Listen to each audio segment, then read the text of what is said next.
আজকের ভিডিওতে দেখাবো চেন্নাই রেলওয়ে স্টেশন থেকে 2 মিনিটের হাঁটা পথে একদম কম বাজেটের মধ্যে একটা হোটেল।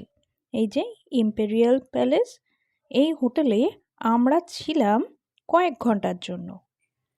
সেইবারে চেন্নাই থেকে কলকাতা আসার ফ্লাইট আমাদের ছিল রাতের বেলায়, তাই চেন্নাই রেলওয়ে স্টেশনে নেমেই আমরা একটা হোটেলের খোঁজ করছিলাম আর 2 মিনিটের হাঁটা পথে পৌঁছে গেলাম এই হোটেলটায়। বিশাল বড় এরিয়া জুড়ে এদের কিন্তু অনেকগুলো প্রপার্টি রয়েছে।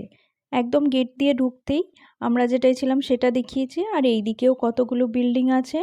এদের রুম কিন্তু শুরু হচ্ছে 1000 টাকা থেকে, নন এসি, আর ওপর দিকে উঠতে উঠতে 3000, 3500, 4000 অবধিও চলে যাচ্ছে।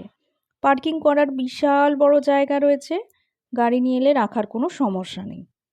আমরা গেট দিয়ে ঢুকেই যে সামনের বিল্ডিংটা ছিল সেটাই গেছিলাম। তো আমরা নিয়েছিলাম নন এসি রুম, যেটা পড়েছিল 1000 টাকা করে। এদের হোটেলে এসি রুমও রয়েছে। আমরা চেন্নাই স্টেশনে নেমেছিলাম সকাল সকাল করে, আর আমাদের ফ্লাইট ধরার উদ্দেশ্যে এয়ারপোর্টের দিকে রওনা দেবো বিকেল বিকেল দিকে। কয়েক ঘন্টা রেস্ট নেবো বলে তাই স্টেশনের সামনেই এই হোটেলটায় গিয়েছিলাম।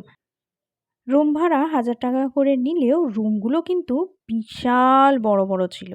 এগুলো নন এসি রুম নিয়েছিলাম, যেহেতু কয়েক ঘন্টা পরেই এখান থেকে বেরিয়ে যাব।